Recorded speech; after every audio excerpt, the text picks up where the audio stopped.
Baik, selamat siang semuanya. Assalamualaikum warahmatullahi wabarakatuh. Ya, jadi kita lanjutkan materi sistem kendali. Ibu review dulu ya, yang materi kemarin. Kemarin sudah kita bahas tentang bagaimana respon dari sebuah sistem. Jadi sistem itu ketika diberikan masukan, maka dia punya dua jenis respon, yaitu respon transien. Dari mulai awal dia keadaan equilibrium sampai steady state, ya, itu adalah waktu respon transien. Kemudian ada lagi yang disebut dengan respon steady state. Jadi pada saat steady state, up and down-nya seperti apa, itu adalah respon steady state atau steady state respon. Oke, Ibu lanjutkan lagi.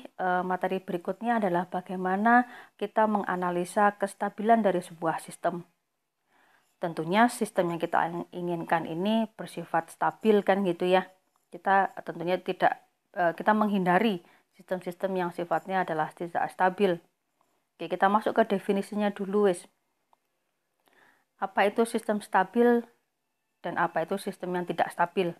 Seperti dulu di mata kuliah pemrosesan sinyal, jadi diberikan sebuah sistem, maka ini kategorinya adalah stabil atau tidak stabil, kan gitu. Nah, sama.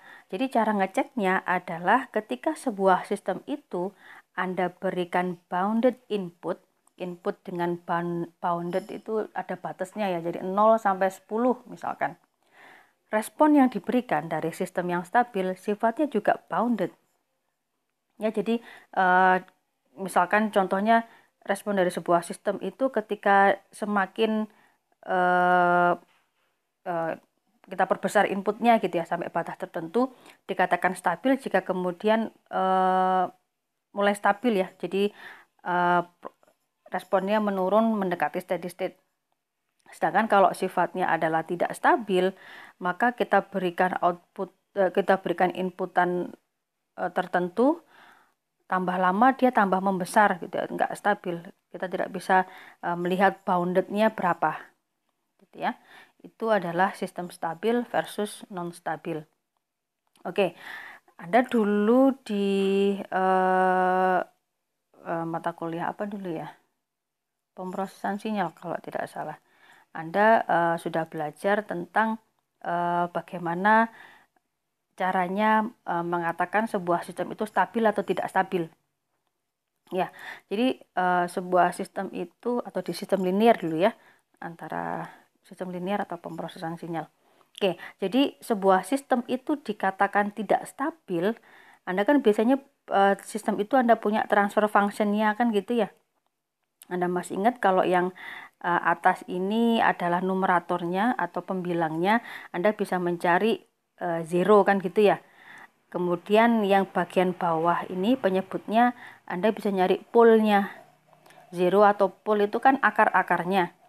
Jadi dulu kan Anda diajarin gambar ngeplot zero sama pol ya. Misalkan sistem ini root dari pembilangnya kan -1 dan -2. -1, -2 ini adalah zeronya. Kemudian polnya berarti kan -4, -5, -8.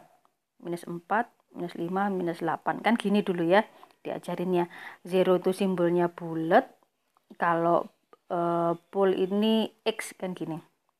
Nah, disebutkan dulu ya bahwa kalau sistem itu dikatakan stabil adalah kalau semua polnya berada di sisi kiri atau left hand plane atau LHP.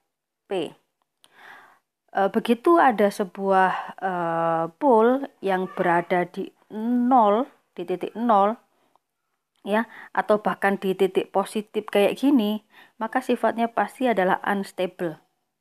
Itu kan dulu ya bagaimana caranya kita melihat sistem yang kita punya dari transfer function-nya gitu ya. Ini sistemnya stabil apa enggak sih? Anda lihat numeratornya, begitu dia ada yang 0 atau positif polnya, akar-akar dari penyebutnya ya atau denumeratornya, maka pasti sifatnya adalah tidak stabil atau unstable. Semua harus berada di sebelah kiri. Sebelah kiri, enggak nyentuh 0. Begitu ya. Oke, itu adalah definisinya. Jadi kan Anda perlu mencari akar kan gitu ya, akar dari denumeratornya, akar dari penyebutnya.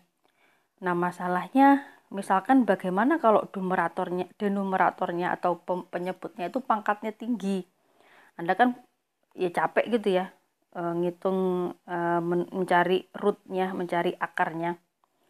Nah, dari background seperti itu, kemudian ada cara lain yang dikemukakan oleh Pak Ruth Hurwitz itu ya, yaitu dia mempropos sebuah metode bagaimana caranya mencari kestabilan sebuah sistem dengan cara yang lebih terstruktur, lebih sederhana, gitu ya, tanpa perlu mencari rootnya satu persatu.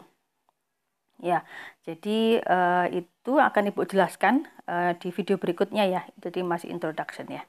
Oke.